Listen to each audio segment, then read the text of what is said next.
Good morning, good afternoon, and good evening to all our Sip and Talkers out there, tuning in across, well, pretty much every possible time zone. Welcome back to another session of Sip and Talk. It is great to be here with everyone again. So I just need a second. I'm taking a big sip of my oat milk tea right now, adjusting my headphones, and just letting out this massive sigh because honestly, my brain is officially in the red zone today. Like, total information overload. Oh, I totally got it. I mean, it's a perfectly rational response to the data we're looking at today. You were definitely not alone in feeling that sense of vertigo. Vertigo is exactly the word, because we were looking at this conversational whiplash that is just wild. I mean, how do we jump directly from, AI screening highly targeted cancer drugs straight into the literal collapse of global defense systems? On the surface, it feels like we're trying to read two completely different books at the exact same time. How do these things even belong on the same table? Right. Well, if you look closely at the underlying mechanics, there's actually a singular thread pulling them all together. What you're witnessing, what everyone listening is feeling the friction of right now, is a structural mutation. Okay, wait. Let's unpack that phrase, structural mutation. Because usually when we talk about tech updates or global news, it's just a linear progression, right? Things just get a little faster or, a little more expensive. Right, but this is not linear at all. A structural mutation means the fundamental DNA of how society operates is, well, it's fundamentally changing. The core logic bridging these incredibly different topics is exactly the same. Traditional, high-cost, centralized systems are actively being marginalized and in some cases entirely dismantled by low-cost, high-efficiency technology. Ah, I see. Yeah, the heavy, expensive infrastructure of the old world is mutating because the math simply no longer protects it. Which perfectly sets up our mission for this session. Think of today's Sip and Talk as your brain survival guide. The world is frenetic, it's chaotic, and our goal today is to tear away that overly edited, highly polished surface of the news. We want to hand you the objective facts to help you think independently. Exactly. And I want to set a very clear ground rule right at the top, too. We are absolutely not here to criticize, judge, or discriminate against any nation, any group, or any people. We are just looking at the board impartially, analyzing the pieces, and seeing where they're moving. And the most pivotal dynamic driving those pieces right now is what top venture capital firms like A16s, alongside publications like The Economist, are calling the second moment of AI.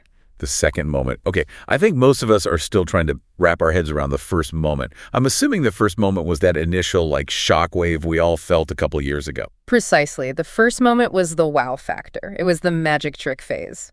That was the moment you typed a prompt into a large language model, an LLM, and it wrote a beautiful poem in the style of Shakespeare. It generated this stunning image out of thin air.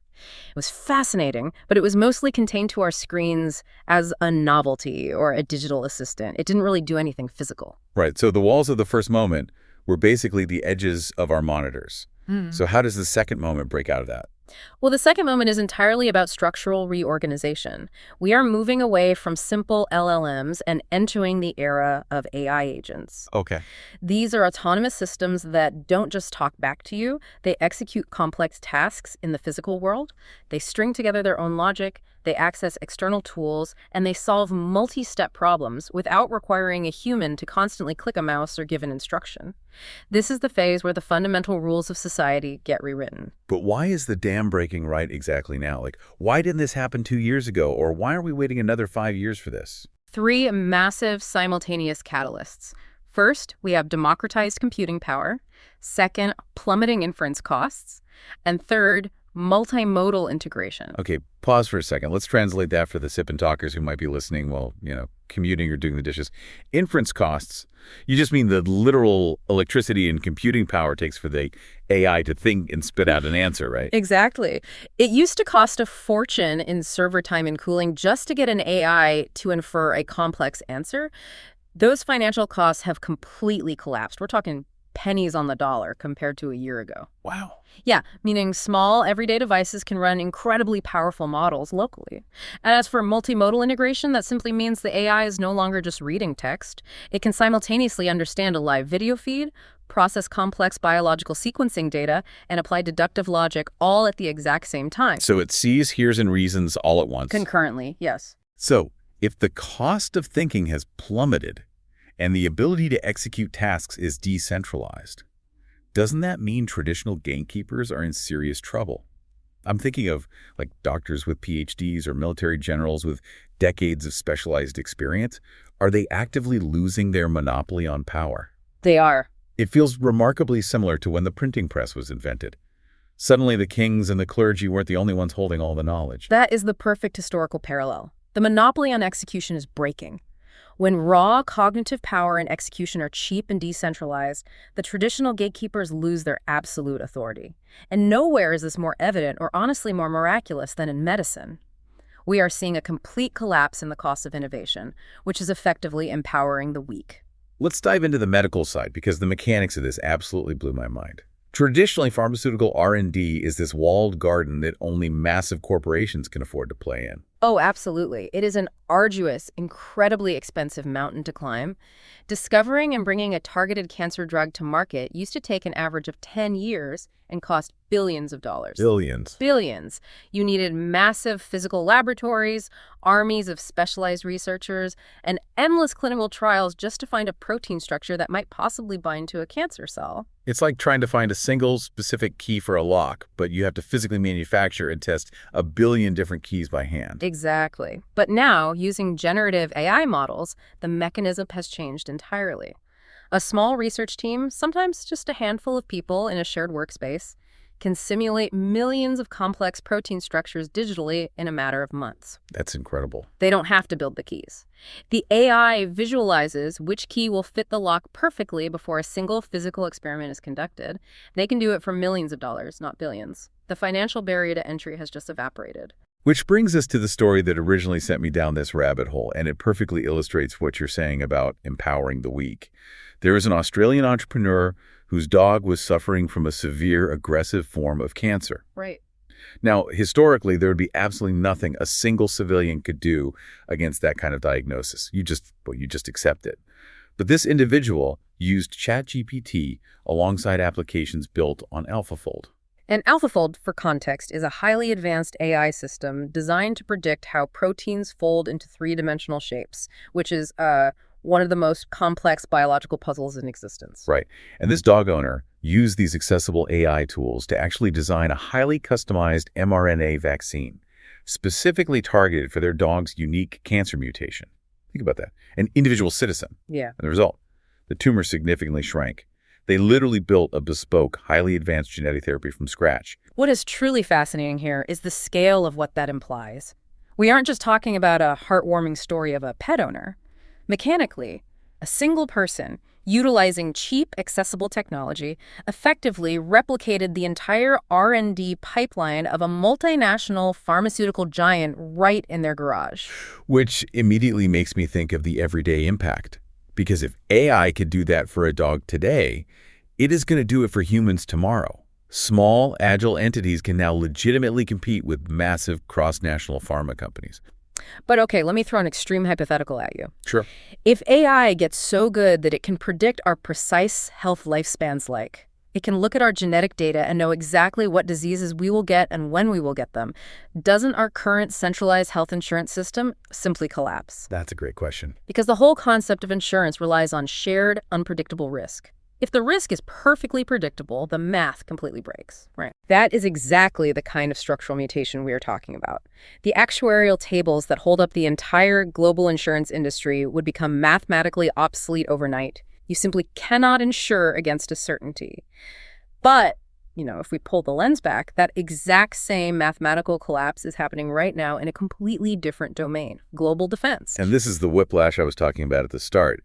We are jumping from a dog's cancer cure straight to the battlefield. But you're saying the underlying mechanism is identical. It is identical. The same cheap tech that is empowering a dog owner to bypass a billion-dollar pharmaceutical monopoly is currently dismantling the traditional architecture of global defense. We're looking at an era of dimensional strikes and asymmetrical warfare driven entirely by tech deflation. Okay, walk me through the math of asymmetrical defense. What does that actually look like on the ground? Picture a state-of-the-art battle tank or an advanced missile defense system like a Patriot battery. These platforms cost millions, sometimes tens of millions of dollars to build, maintain, and deploy. They require massive logistical supply chains and highly trained human operators. Right. Now, Picture a highly maneuverable AI-guided drone that costs about $5,000 to manufacture. It requires almost no logistics.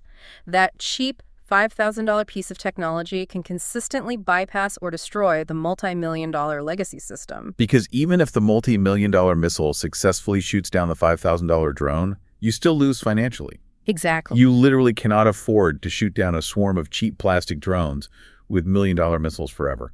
Yeah. You will go bankrupt long before you run out of missiles. Precisely. The financial logic of old collective defense contracts is mathematically broken. And this harsh reality is driving massive geopolitical friction right now.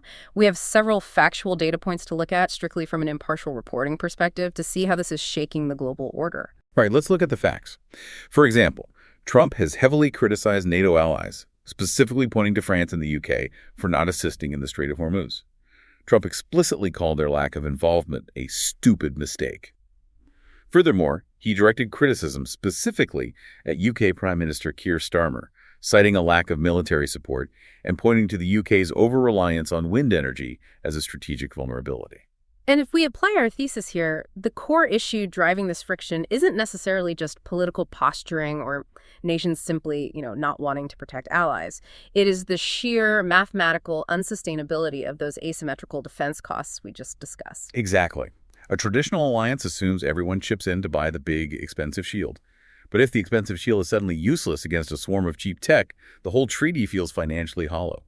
Taxpayers are essentially funding obsolete architecture. That is the structural tension. And it is playing out in real time with current war updates. Again, reporting this impartially, Trump recently stated that the U.S. has destroyed Iran's Navy, Air Force, and radar capabilities, effectively neutralizing their nuclear threat. Wow. Concurrently, Israel and the U.S. have confirmed a decapitation strike in Tehran that killed Iranian security chief Larry Jani. And for anyone unfamiliar with the military jargon, a decapitation strike is a highly targeted attack aimed at removing the specific leadership or command structure of an adversary, rather than engaging their broad military forces. It relies heavily on the kind of precise, low-latency data integration we were talking about earlier. But this friction isn't just happening between nations, it's happening internally, too. We saw CTC Director Joe Kent abruptly resign in protest over these actions. Yes. In his resignation, he stated that Iran was not a direct threat to the homeland, and he explicitly cited pressure from pro-Israel lobbies as a driver of the conflict. It's just a cascade of global ripples. When the structure mutates, everything shakes. While the Middle East is engulfed, Cuba is currently facing a nationwide blackout and a total economic collapse. And Trump has hinted that the U.S. might intervene to liberate it. Meanwhile, the highly anticipated U.S.-China summit has been delayed by 5 weeks entirely because of the fallout from the Middle East conflict. Everything is interconnected. Which naturally raises the most pragmatic question for the listener. How does this geopolitical and technological collision actually impact the everyday person? What is the fallout in the global market? Yes. Let's talk about the wallet impact. Because all these high-level summits and asymmetrical drone wars eventually trickle down to our bank accounts. It hits the tax bill long before it hits the history books. It absolutely does, primarily through the lifeblood of the global economy, which is energy and logistics. Right now, Brent crude oil is fluctuating violently between $100 and $103 a barrel. But more concerning for the domestic economy is that U.S. diesel has broken the $5 per gallon mark. Oh, man. And if diesel is over $5, that is a massive problem. Diesel is what powers the tractors that harvest our food, and it powers the trucks that deliver our Amazon packages. If diesel costs skyrocket, it completely crushes agriculture and logistics costs, groceries go up, shipping goes up, literally everything gets more expensive. Exactly. This dynamic has led energy experts to urgently call for total North American energy independence to insulate the domestic market from these global shocks. On the political side, Trump has predicted that oil prices will eventually drop, quote, like a rock once post-war stabilization occurs. But while traditional commodities like oil are acting erratic, we have this completely bizarre situation happening with crypto. Bitcoin is acting differently than it ever has. Since the conflict began, Bitcoin has actually risen 13% and officially broken the $75,000 mark. Yeah. It's no longer acting like a risky tech stock. It is acting less like an investment and more like a digital fallout shelter. That is an excellent way to conceptualize it. It's a flight to perceived safety. When investors look at the traditional sovereign structures, fiat currency, state defense, legacy supply chains, and see that they are mathematically fragile in the face of tech deflation and asymmetrical warfare, They decide to park their capital in a decentralized asset. Speaking of fragile financial structures, I want to pivot to the warning we saw regarding private credit. Morgan Stanley recently issued a stark warning that private credit default could hit an historic 8% high. Why private credit specifically? Like, how does a loan default connect to AI? It connects directly back to the AI agents we discussed at the beginning. AI is fundamentally disrupting the software industry. Over the last decade, many software-as-a-service companies, SaaS companies, borrowed heavily from private credit markets to fund their growth. Their entire business model relied on having a monopoly on complex code. Right. If a business wanted an inventory management system, they had to pay a software company $10,000 a year for a subscription because they couldn't code it themselves. Precisely. But now, because of the second moment of AI, a business owner can deploy a $20 a month AI agent to write custom code and build their own software application in an afternoon. Consequently, those legacy software companies are losing their pricing power. Subscriptions are canceled, revenues plummet, and suddenly, those software companies cannot service their high debt loads, leading to massive defaults in the private credit sector. Wow. So the AI agents are literally canceling out the revenue streams that hold up the tech debt market. That leads right into the biggest anxiety everyone has, workplace exposure. If an AI agent can write software, how safe is the listener's job? Well, the prominent AI researcher Andrej Karpathy recently laid out a very clear, if sobering, framework for this. He stated that if your job is done entirely behind a screen, if you are in software development, accounting, copywriting, data analysis, or administration, your exposure to AI replacement is a severe 9 out of 10. 9 out of 10. That is practically everyone I know. However, he noted that physical labor remains highly shielded. If you are a roofer, an electrician, a plumber, or a mechanic, your job is incredibly safe right now. AI agents, for all their cognitive power, still struggle immensely with the chaotic, unpredictable physical environments of the real world. Okay, but for how long? Because earlier you mentioned that AI is moving into physical execution. If I'm a pilot or a driver, should I be worried? That is the next frontier, autonomous evolution.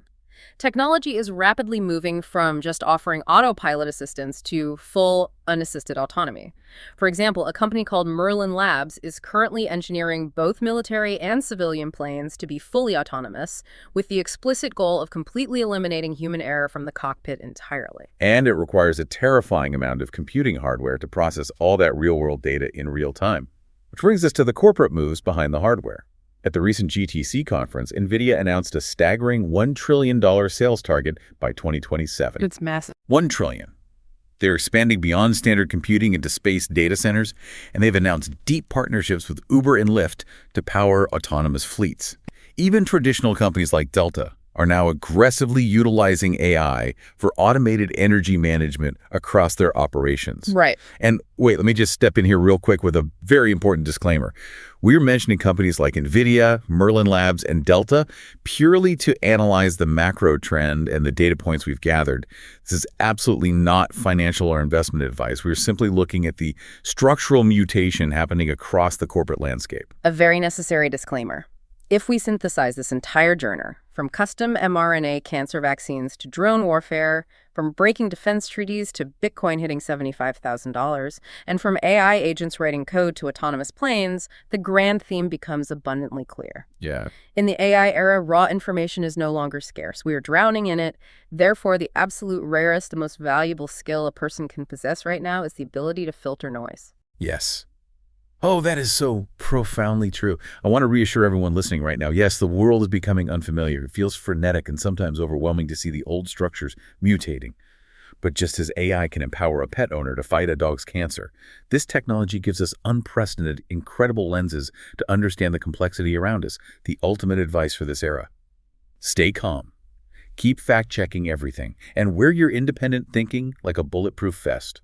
I completely agree with that sentiment, and I want to leave the listener with one final provocative thought to chew on as they go about their day.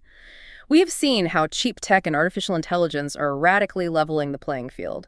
If we inevitably reach a point where anyone can build a miraculous cure or build a devastating weapon right in their own garage, does the concept of superpowers, both in terms of sovereign nations and massive multinational corporations, cease to exist entirely? Wow. If everyone is a superpower, no one is. That is definitely going to keep me up at night. Thank you to all our Sip and Talkers for burning some brain cells with us today. We love exploring these conversations with you. If you found some value in this session, please make sure to subscribe to the Sip and Talk podcast wherever you are listening right now. Yes, definitely subscribe. Also, before we go, I highly recommend you check out our old friend Mickey's YouTube channel, Mickey to Life.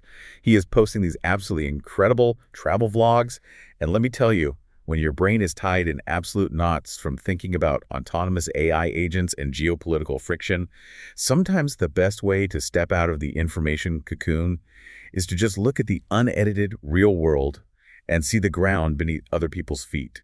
Mickey's videos are perfect for grounding yourself. Thank you for joining us, everyone. Take care. Keep your bulletproof vests on, keep your minds open, and we will see you next time. Bye.